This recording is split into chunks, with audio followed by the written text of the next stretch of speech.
evening. Thank you for joining me tonight for Bible study. It's another day's journey, and I'm glad about it. I want to appreciate everybody that's here. One reason the Bishop of Twitch is in the house. That's my brother. And for all of you others that may not be in my chat, but you're here on this evening, I want to appreciate you for being here. Now, you know how we do it. We just jump right in. We are in the 16th chapter of Genesis at this time. We dealt with the promise on yesterday. We talked with our visions, those that see visions and those that see dreams and have dreams. And again, want to encourage you to record those dreams and allow them to begin to minister to you. And don't shy away from your gift. And even for those that need better understanding of your spiritual gifts, you know, we open the door and invite you to give me a call and we can chit chat and we can talk. Now, we're moving on today, and we have, as we start in this 16th chapter, where we identify that Sarah, Abraham's wife, has bare him no children, and she said, an handmaid, an Egyptian whose name was Hagar, she tells Abram, I want you to go into her and you can raise up children of her. And at the end of the day, I want us to look at this from the womanist theologian standpoint. We're dealing once more and again with an idea: women as chattel, women as chattel. And you say, spiritual thought leader, why do you say that? Because number one, we already have identified, if you will, the issue with Abram telling Sarah to go in and tell them, you're my sister, and giving her over to strange people. And here we see with Sarah, the wife, who then turns around and says to her handmaiden, if you will, she's an Egyptian. You go in, and it's almost like, I have no control over my body. I have no control over whether I want to lay down with this man or not. Do I want to lie with him? I don't have a choice because I belong to Sarah, and Sarah's given me a directive that I have to lie with her husband and bear children in her stead. So these are the areas that, once more and again, I'm going to address, and that I have womanist theologian issues with these types of passages of scripture. Just like we talked about Lot's daughters, and you can't rape the men that came in, but I got some daughters you can have. These are problematic areas of the text. We understand that, you know, you can say culture, time, this, that, and the other, but I'm going to always bring us back to the reality that the original setup of the civilization was matriarchal in nature. Now, why do I keep driving that point? Because I want us to see how things can flip flop so quickly in a matter of generations. Now, and hear me out. This is the same kind of issue that we have with racism and colorism. So we understand that so much of what started, and so much of the knowledge, and so much of what happened in the way of genius happened on mother continent Africa. We see this tremendous amount of genius that comes from these dark skinned folk. In some way, shape, or another, and stay with me on what I'm saying here. Some way, shape, or another, I believe there develops a jealousy, if you will. There develops a sense of anger towards looking at the ability of these dark skinned people to have such a tremendous amount of knowledge, such a tremendous amount of fortitude, their ability to think, to outthink and outmaneuver, if you will, and how that ultimately leads to almost like derision, almost like a hatred that can't be quenched. It's like of all hues of people, it's almost like we just can't take black skinned people or darker complected people, because that whatever started in the very beginning, where and at the end of the day, a lot of the knowledge that gets attributed to the Greeks and to other cultures and civilizations that came after Africa. They actually went to Africa and studied. That's some real talk right there. But that anger, and I'm going to always go back to jealousy when the Bible talks about jealousy is as cruel as the grave. Something about where that starts off, it creates what I believe is some kind of insanity, if you will, that breeds from jealousy. I feel like the same thing has happened here with when we get to the idea of anger and hatred toward women, where we have gone from a matriarchal society to a patriarchal society, and this mentality that these women are nothing less than chattel, and the cows and the oxen and the sheep and the other things that they own.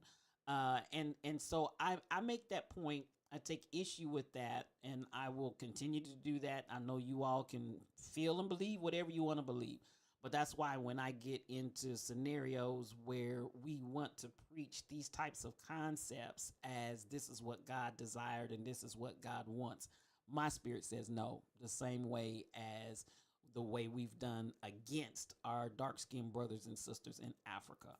So I feel like that flip the script scenario needs to be addressed, and so I'm here for that. I'm here for that. Now, so Sarah says to Hagar, her handmaiden, "Listen, you're gonna bear me some children in my name with my husband," and she tells Abram to go in and have children with her. The Bible says, and Abram hearkened to the voice of Sarai. Now, this is the thing about we know that we've got the promise, but my Lord, when you start trying to finagle and make a promise happen that God has spoken to you, it is typically going to come back to bite you. And Sarai, Abram's wife, took Hagar, her maid, the Egyptian, after Abram had dwelt 10 years in the land of Canaan, and gave her to her husband, Abram, to be his wife. Now, at this point, you done got all in the mix and you're trying to make something happen. And he went into Hagar and she conceived. And when she saw that she had conceived, her mistress was despised in her eyes. So we come through here to the point where now I've got a baby and you ain't got one. And so now there is a spirit that's going on where it doesn't turn out, it doesn't end well. Let me just say it like that. It doesn't end well. I see you, Dalen. The destruction of black civilization by Chancellor Williams speak to my point about the African race as the first man. Thank you, Dalen. And at the end of the day, it's that same flip flop. It's almost like it started as black people and black civilization, and then the other cultures and ethnicities, it almost becomes a hatred. And it flips the script all the way to the other side. And I say the same thing about matriarchy and patriarchy. And unfortunately, patriarchy is still alive and well in 2025, to my dismay. Now Sarah said to Abram, "My wrong be upon thee. I have given my maid into thy bosom. And when she saw that she had conceived, I was despised in her eyes. The Lord judge between me and thee." Now we got a problem brewing because I got a baby and you don't. And so now we've got a situation that has developed. But Abram said to Sarai, "Behold, thy maid is in thine hand." Again, we're dealing with this whole idea of women as chattel, to be handled as if they're property, because that is in essence what they were at that time. Abram said to Sarah, "Behold, thy maid is in thy hand. Do unto her as it pleaseth thee." And when Sarah dealt hardly with her, she fled from her face. Now listen, so this part, I am required as chattel to do what you told me to do. Now, where did Hagar mess up? When she starts despising and acting some kind of way towards Sarai because I'm pregnant and I've conceived and you have not. You just jacked up, sis. Because at the end of the day, I don't know many women. Number one, I don't know many women's going to tell my husband, go in and you be with her. But nonetheless, time and culture. But at the end of the day, it's surely not going to set well when you start making a difference because you're pregnant and I'm not, in your attitude and the way that you operate. But when Sarah turns around and starts dealing harshly with her, I'm like, the listen, the beginning of the surrogate mother. Come on, Dalen. Why you want to deal harshly? Because this is your creation. This is the monster that you made. And how many times do we find that the what we have to deal with is a creation of our own hands, and then we got to figure out how to work with it. The angel of the Lord found her by the fountain of water in the wilderness, by the fountain in the way of Shur, and said, Hagar, Sarah's maid, where camest thou, and where will you go? So we have God appearing to Hagar. We have the angel of the Lord appearing unto Hagar and speaking to her. And at the end of the day, this is what I love about God, because he is no respecter of person. And I say this, and y'all like to run around and talk, favor ain't fair, favor ain't fair, and I've never given in like that saying. Number one, God is no respecter of person, and we all are favored, but we like to project this idea that because I belong to God and you don't, God favors me over you. And at the end of the day, God favors us all. And as a respecter of persons, God is not. So even though Hagar is the handmaiden, even though Hagar, as Dalen said, the beginning of surrogacy, as the surrogate mother, even though Hagar is Egyptian, God still blesses her and sends a word. You're going to have a son. You're going to call his name Ishmael. And then out of this springs a well, and this well is a life-giving well. We see a blessing being given to her. Now, I know a lot of people want to make that because of the fact that Ishmael was the seed of Abraham. But I feel like God honored her because she was a woman. I feel like God honored her because she was a victim, if you will, of circumstance. And God does not favor one over the other. So at the end of the day, and that whole energy of, just because you're different, you're not this, you're not that, we're this, we're that. Listen, what we see God doing here is, even though she's an Egyptian and what would be considered to be an outsider, God still has a blessing for her and her seed, and begins to prophesy a word of how they will be innumerable, how they will be as the stars of the sky and the sands, and how, Hagar story tells God cares for us even when we feel like outcasts, and that God's promises are true. Come on here, Dalen. Absolutely.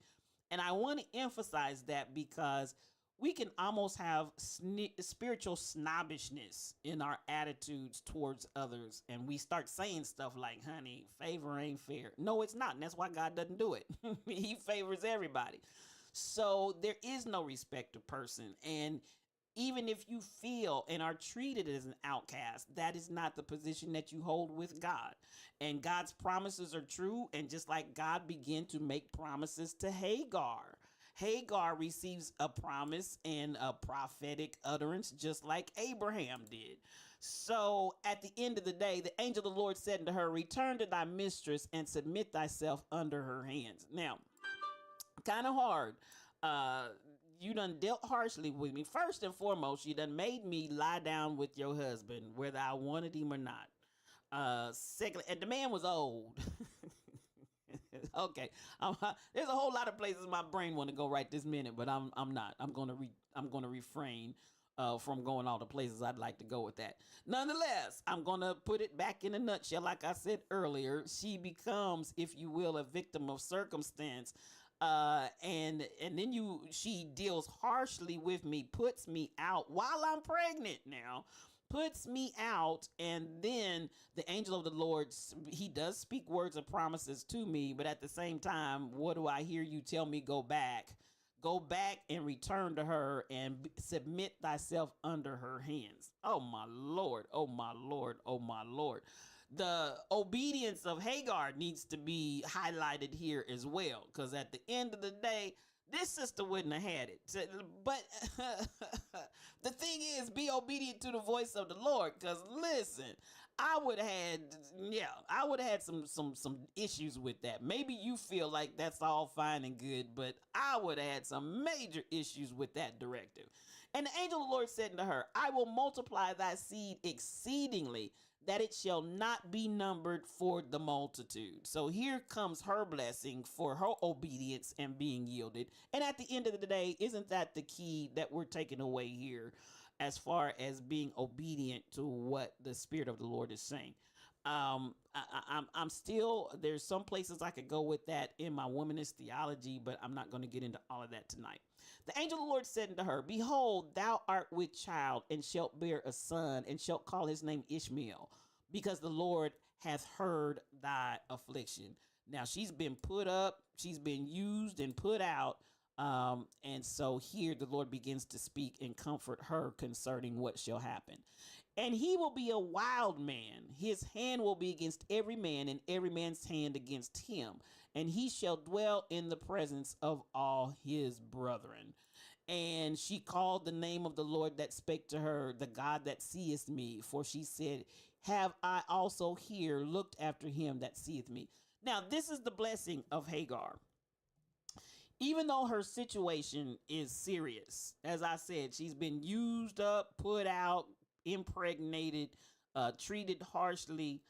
She's out here in a barren place, in a desolate land, and the comfort of God and the well of water that represents life. And then God sends the angel of the Lord to begin to speak and prophesy over her life what is to come. She is comforted with this understanding. God sees me. God sees me. God sees me. And this is a comfort that I want you all to take away. Even though you may go through some times just like Hagar in your life where she was really being acted upon. And at the end of the day, in being acted upon and operating out of her obedience as chattel and as a slave, here she finds herself in this predicament. But in the worst of times, she's able to hear the voice of the Lord speak a word of comfort and prophetic utterance of what will happen, what is yet to come in her life out of this, and be able to speak, God sees me. I want you to have that energy about yourselves. I want you to have that energy about your experiences. I want you to have that confidence that no matter what you are going through, whether it's created by your own hand or whether you are the victim of a circumstance that you did not have control over, but you had to deal with the outcome and the effects of that. I want you to always carry that concept of knowledge with you that God sees you. He absolutely positively does. And there will come a blessing out of it for you. I promise. I don't care how ugly it started. And some of us have been through some ugly places and some ugly things. But I don't care how ugly it started. God still sees you. Come on. Psalms 147:3. Peace. I got you, Dalen. Wherefore the well was called Beer Roy. Behold, it is between Kadesh and Bered. Now, at the end of the day, and Hagar bare Abram a son and called his name Ishmael. Now, as we go on, we see that Ishmael is the elder son then of when Sarah does get pregnant, and Abram was 86 old, so he was 86 when Ishmael was born. Now, I'm looking and I'm identifying that then when we go on to the next chapter, now God begins to come back and speak once more and again. Now we saw the promise that was given to Abram in the 14th chapter, but now in the 15th chapter, but now the Spirit of the Lord comes back and reminds him once more and again, you and Sarai are going to have a child. Now, Abram starts laughing. Listen, I'm old. She's old. Y'all know she's past the time of menses. She's past the time. What are you talking about? What you talking about, Willis? So at the end of the day, when he was 90 years old, the Lord appeared to Abraham and said, I am the Almighty God, walk before me and be thou perfect. And he begins once more and again to speak this utterance of him making of him a mighty, mighty nation. Abram fell on his face before God and talked with him, saying, As for me, behold, my covenant is with thee, and thou shalt be a father of many nations. Neither shall thy name anymore be called Abram. So now we got a name change. And that's why I said many times when we find an encounter and experience with God, there would be a change of the name.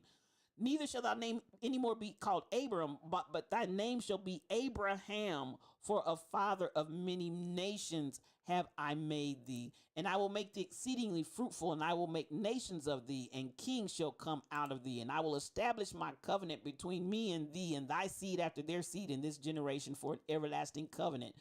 And now, then he goes on and he begins to say, And I will give unto thy seed and to thy seed after thee the land where thou art a stranger, all the land of Canaan, for an everlasting possession, and I will be their God. And God said to Abraham, Thou shalt keep a covenant before me. And this is where we start getting circumcision. And so this is my covenant which you shall keep between me and you and thy seed after thee. Every man child among you shall be circumcised. Now, listen, even in this whole process of this covenant, Abraham, now we've got a name change. Abraham also is circumcised. Woo! Now, babies don't like it when they're 8 days old, but Lord Jesus, at the age that Abraham was, and mind you, it wasn't just himself, but that was for all of his servants, for anybody that he had bought, for anybody that was in his house, that anybody was any way, shape, or form connected to him. All of those males had to be circumcised. This is the covenant that the Lord is making with him, a covenant in their flesh. oh, Lord, today. So at the end of the day, we look and we see that covenant being established. And now, before, you remember in the earlier chapter 15, he had him bring the flesh offering before him, with the turtle doves and the she goat and all of that, and how Abram stood out and he was shooing off all of the scavengers that wanted to swoop down and get.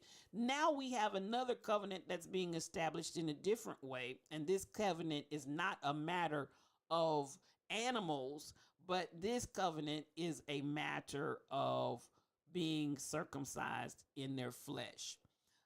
So that it's very, very obvious. Now, you all remember later on in the New Testament, these little rascals that wanted to challenge the new saints of the church, the Gentile people, and the Bible said they went in and was spying out to see whether or not, and so basically what all you're identifying was they were going in amongst the brethren and trying to see whether or not they had been circumcised. I'm like, now that's low down and dirty. That I don't care what nobody says. That's low.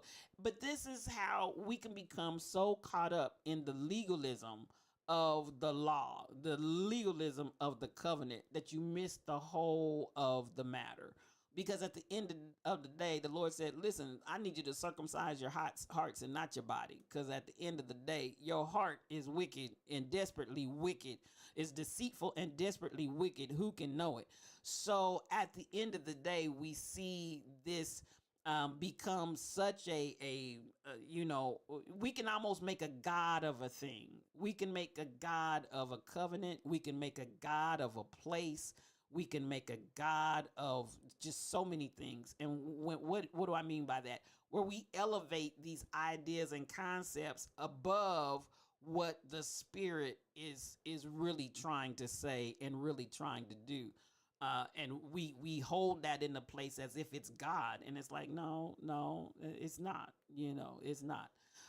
Dalen, would circumcision represent a separation from a life of sin and impurity and a dedication to God in a life of obedience and sanctification? I would say yes. You could say that in representation. That would be the representation. Only reason I ask is because with this technically mark at the beginning of a patriarchal society. Absolutely. I think, and actually not only do you have circumcision, but you have the Nazarenes and the Nazarites. That also took a vow of a Nazarene, a Nazarite, where they also would not drink any wine. That's what we find with Samson. They wouldn't drink any wine. They wouldn't cut their hair. A razor would not touch their beard, and so many other things that went along with that vow. So all of these things are means by which they were separating themselves and identifying themselves, marking themselves, if you will, as the people of God. And the separation, when you start talking about from sin and impurity, especially again for those that took the oath of a Nazarite, all of those things at varying levels. And that's what ultimately, when you get over into the Pharisees and the scribes and the Sadducees, these sects just continue to develop with their particular the Essenes. You had these different sects that begin to develop their own ideas of what purity and dedication and separation they chose to move from. It also had schools of thought. You had those that didn't believe in the resurrection of the dead, and just on and on and on. But they would mark themselves with different ways of manifesting, if you will, their piety. And that depended largely on different things that were done or were not done by those people, by those individuals, whatever it may have been. So circumcision was definitely, you remember when Paul gave his resume, if you will, circumcised on the 8th day, and he goes in, of the Pharisees, I was chief, and da da da da da da da. He's basically given his resume, and all of these different sects are identifying what they believe in their piety to God. So it definitely is a representation of that. But that's why I said you can have a representation and your heart be far from it. You can have a representation, and even as my grandfather particularly used to say, you can be sincere and be sincerely wrong. So at the end of the day, you can be all caught up in these different actions, whether or not you kept the Sabbath, and on and on and on and on. All these different things can become a high place of manifesting a particular belief, but then the question still begs to be answered: what does your heart say, and what does your heart do, and what are your actions that you represent? Because you can be so pious in all those areas and still have a heart that is not of God. So idolizing traditions, exactly, Crystal Method, idolizing traditions. And then as Jesus said, but your hearts are far from me. You do all of these things, but your hearts are far from me. Your whited sepulchres full of dead men's bones. So Jesus comes and takes to task a lot of those idolizing traditions, Crystal Method. And so that's where we have to be very cautious and aware that we don't get caught up into stuff.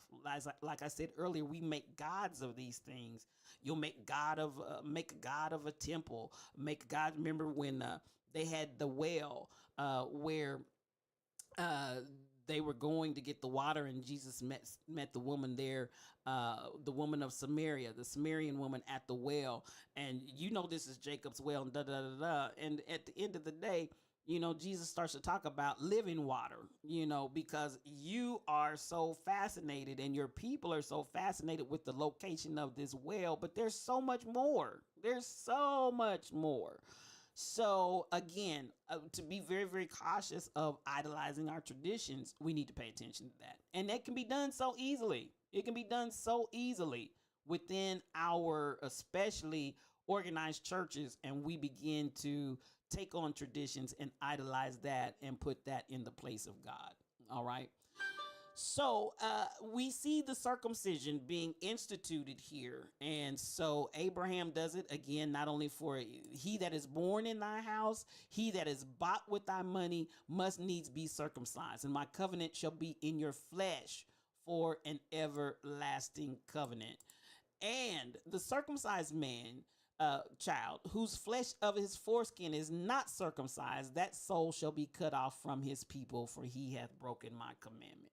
So again, we have this whole matter of the covenant that is made with Abraham His name has now been changed to Abraham as we come into this covenant in the flesh. Now, so then, I think that typically uh, circumcision for newborns, it can typically and traditionally be manifest in birth, but not because of religious reasons for most. A lot of it happens now just because it's a tradition that is often operated and done in the hospital. Uh, but, again, when we start getting into the legalism of it, for circumcision versus not being circumcised, and where people want to go with that and have arguments and debates, uh, I avoid those kinds of debates and questions, because at the end of the day, it's about what's in your heart, not whether or not you cut your body. So that's for me a place that I'm not going to get caught up. Abraham fell down and laughed and said in his heart, shall a child be born unto him that is 100 years old, and shall Sarah that is 90 years old bear?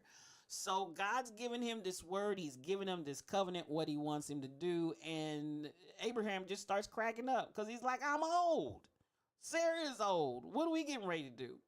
But at the end of the day, I promise you that when God speaks a word to you, the timing doesn't matter. Time is only a construct that we operate in the human realm. God is not in the construct of time at all. Even in the concept, one day is 1,000 years, and 1,000 years is one day. There is no construct of time that God is mandated to or operates in. That is something that we devise, and it allows us to track and to mark and to understand. But God is outside of that time window. So when God gives you a promise, and this is something that I want us to understand, God can have given us a promise. And this is not remember, this is not the first time that God began to speak to him about this promise, but God spoke to him all the way back in the 15th chapter, and began to speak the promise to him back then. Every promise that God speaks to you is not going to manifest immediately. And some of those promises take a long time. I just have to call it like it is. It doesn't manifest immediately. And unfortunately, because God is not working in he still speak. Come on here, Crystal Method. He speaks from eternity. I haven't heard that in a long time, but honey, we used to sing. We used to sing a song that said, "Lift him up till he speaks from eternity." I felt something jump in my spirit when I saw that, and he does. He speaks from everlasting to everlasting. And so this becomes a challenge, Crystal Method, for some of us to understand when God has promised a thing. Oh, listen, I love hymns too. I find that many times we're trying to make him operate and move within our construct of time without understanding, as Crystal Method just said, he speaks from eternity. He speaks from eternity. So when he promises a thing, again, he's speaking to us from eternity. And don't, the mindset, the energy that we extend and expend towards thinking it's got to fit nice and neatly within this little packaged amount of time that we want to think about. And God's not in that. He's speaking to us. I'm so glad you said that, and that now you got that. I hear that in my head, just turning over, and I can hear that song just ringing and singing in my spirit. He speaks from eternity. God loves to use incapable people to achieve great things, and that's a sure word right there, Dalen. And that is for all of us. It doesn't matter. He will. And I say it this way. He will take his super and put it on our natural and create the supernatural. And it will seem like it's the most incapable, unlikely individuals that God will use. And those will be the very ones that God uses. So at the end of the day, as we see all of this that's taken place here between Sarah giving Hagar to Abram, and then God speaking once more and again to Abraham, and changes his name, comes into covenant with him, covenant in the flesh. And then even as Abraham begins to laugh at it, still God is speaking from eternity and begins to really manifest exactly what he means. Does the same thing to Sarah, and she laughs too. So both of them are like, you know what? And then Sarah tried to say she didn't laugh. After the man of God said, "Why did you laugh?" I didn't laugh. Yes, you did. But at the end of the day, just deal truthfully and keep it moving. But to them, it was humorous. But at the end of the day, did not God manifest? Did not God do exactly what he said he was going to do? So I'm looking, I want to make sure, I think I'm past my 30-minute window here. Yes, I'm about 7 minutes over.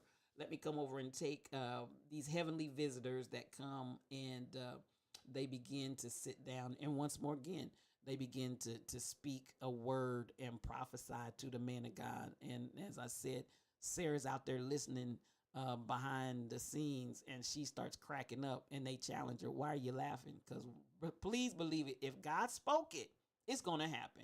And I want you to take that away with your word today. If God spoke it, it's going to happen. But remember, just remember, and Crystal Method, you done set me on fire, that God is speaking from eternity. He speaks from eternity. So keep in mind, but what did Hagar say? And what did she name that place as she began to worship God after God was showed compassion toward her situation concerning her and her son Ishmael? He's the God that sees me. He's the God that sees me. And I want you to walk away tonight with that assurance. Number one, God is promising and has promised every word, every promise in the book, every chapter, every verse, every line, it's yours. Every promise that he's given you, it shall come to pass. Just remember that God is speaking from eternity. He's not speaking from your time zone. All right. Uh, Not speaking from time. So at the end of the day, remember that he's speaking from eternity and know that he is the God that sees. All right. And so that's where I think I'm going to leave it for tonight. I'm not going to, do the what I consider to be oftentimes, hey, come on, you feel a butt coming on. Come on then. Let's get it going. Let's get it going, Crystal Method. I'm trying to tell you, because that something leaped down in my spirit. You really did set something on fire right there. But at the end of the day, please know that what God has promised you, he's going to do it. He's going to perform. God is not a man that he should lie, neither the son of man that he should repent. Hath he spoken it, shall he not do it? And shall he not make it good? That's the word of the Lord. And I want you to go away feeling very confident that those things that God has spoken to you, he's going to manifest. Remember that's it right there, Crystal Method. Remember that he's speaking from eternity. And some of y'all might need to just say that to yourselves as you're dealing with maybe even some disillusionment, some fatigue from waiting. You might be laughing like, honey, it ain't gonna happen. And people might be laughing at you, whatever the case may be. Just remember that he's speaking from eternity outside of your time zone. And that he is the God that sees you, and he's going to bless you just like he said that he would. I'm going to come back up, and we're going to allow anybody that has more to say, go ahead and put it in the chat. This has been a good conversation. I appreciate you all for talking with me on tonight. As I said, it's always a blessing for me when you come in and chat and add to the conversation. I appreciate one reason the Bishop of Twitch, who's in here, truck driver, is in the midst. Dalen 628. I appreciate you so much. I love you. I love you. I love you. Come on down, Crystal Method. It's good stuff tonight. Both of you, Dalen and Crystal Method. Y'all bless me this evening with the words that you were sharing. I don't see anybody else in my chat tonight, but I definitely want to appreciate you for being here. I hope this word has blessed you. I hope that my womanist theology has not thrown some of y'all from the train, but it's still true anyhow. When we talk about Jesus Christ the same yesterday, today, and forever, I feel like the same way that the original civilization that God set in order respected women, I believe that it did throughout, but it got twisted and it got turned by men's minds and men's thoughts, and women. Uh, but I believe that, as I said, the same way we saw that flip flop with the ancient civilization of black people, and then that being twisted and turned into a very, very ugly, oppressive kind of scenario again. And isn't it interesting? And I'm gonna say this, and I'm gonna quit. Isn't it interesting that whether it is the idea of misogyny towards women or whether it's racism, that the energy was to reduce what was once on top all the way down to chattel. Isn't that something? I mean, listen, look at that. It's interesting that in both of those scenarios, what was once on top is reduced by the oppressors all the way down to chattel. Do y'all see that? And it's unfortunate. It's unfortunate. But I'm gonna call it out every time I see it. Because that's exactly what happened. What was once on top, because the original civilization was matriarchal. For this reason, shall a man leave his father and his mother and go with his wife. It wasn't the other way around. And those two shall be one flesh. It went from being matriarchal to a system where that woman became chattel and less than. And the same way with our African brothers and sisters of our earliest civilization, going from geniuses and kings and queens of the earth all the way down to chattel. There's a common denominator in that spirit right there, and I want y'all to see it for what it is, and it's evil, it's wicked, and it's not of God. Okay. Uh, I think there's nothing else that I see in the chat with that. I think I've spoken to everybody. We're going to go ahead and wrap it up for the night, and we're going to come back tomorrow. Now, tomorrow goes back to the story of Lot and Sodom and Gomorrah, and I'll touch on that. And we've really kind of covered it a little bit, but we also missed the part where there is that conversation where Abraham is making intercession for Sodom. Will you spare it for this one? Will you spare it for this much? And so on and so forth. We'll go through that a little bit on tomorrow, even though we've already talked about the story of Lot and Lot's wife. But we'll touch on that just a little bit on tomorrow. So go ahead and read that, continue on, and we'll be back and see you then. If there's nothing else, all hearts and minds are clear. Listen, I just want to say I appreciate you. Go out there and look at the Discord channel where you can find the information and the outline for Reese's chronological Bible and utilize that on your journey as you read. I love you so much, and I want you to have a blessed day. Peace for your journey.